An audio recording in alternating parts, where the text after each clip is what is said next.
Mwanamke huyo alishtuka kugundua kuwa mtoto aliyemlea hakuwa wake, bali alikuwa mtoto wa mume wake na rafiki yake wa karibu. Baada ya kujua ukweli huo, mwanamke huyo alizuia hasira yake na kwa siri akampeleka mtoto huyo kwenye kituo cha kulelea watoto yatima. Kisha akachukua mtoto mwingine wa kiume na kumlea. Kwa muda wa miaka 18, mwanamke huyo alimlea kijana huyo akawa na tabia njema na akili nyingi darasani. Rafiki yake wa karibu aliamini kuwa kijana huyo alikuwa mwanawe, hivyo akawa akimtembelea mara kwa mara na kumletea zawadi ghali. Siku ya kumbukumbu ya kuzaliwa kwa kijana huyo akitimiza miaka 18, mwanamke huyo alimwambia mume wake na rafiki yake huyo kuwa ikiwa kijana huyo angefaulu kujiunga na chuo kikuu cha Harvard, angempa hisa zote za kampuni yake kama zawadi. Mume na rafiki huyo walifurahi sana, bila kujua kuwa mtoto alikuwa amebadilishwa miaka mingi iliyopita. Ili kuhakikisha kijana huyo anafaulu, yule rafiki alichukua mkopo mkubwa na kununua nyumba jirani. Akawa anakuja kila siku kupika vyakula vya kifahari na kufanya usafi wa nyumba kama mfanyakazi wa ndani wa bure. Mwanamke alipoona hivi, alicheka na kumwambia, "Una umri wa miaka 30 na kitu, huwazi kuolewa, badala yake umenunua jumba la kifahari na unakuja kwangu kuwa mfanyakazi wa ndani. Huogopi kuishia mikono mitupu." Baada ya kusema hayo, aliondoka. Siku moja kabla ya mtihani wa kujiunga na chuo, mwanamke huyo alituma ujumbe kuwa atachelewa kazini kwa siku kadhaa. Mume na rafiki yake walidhani wamepata nafasi ya kufanya mambo yao ya siri ndani ya nyumba hiyo, lakini hawakujua kuwa mwanamke huyo alikuwa akiwatazama kupitia kamera za siri, CCTV. Asubuhi iliyofuata, mwanamke alipiga simu akisema amewasili mlangoni. Mume alijaribu kutorokea dirishani lakini akaanguka na kupata ulemavu wa kudumu wa upande mmoja wa mwili.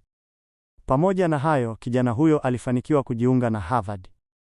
Siku ya kukabidhiwa barua ya kujiunga na chuo, mwanamke huyo aliandaa mkutano mkubwa na waandishi wa habari ili kusaini hati za kuhamisha hisa za kampuni. Wakati huo, mume na rafiki yake walivua vinyago vyao na kutangaza hadharani kwa kejeli kuwa kijana huyo alikuwa mtoto wao wa damu na kwamba wamemshinda mwanamke huyo baada ya miaka 18 ya uvumilivu. Yule rafiki alimwambia kijana, "Mimi ndiye mama yako mzazi. Sasa kwa kuwa umerithi kila kitu, familia yetu inaweza kuungana."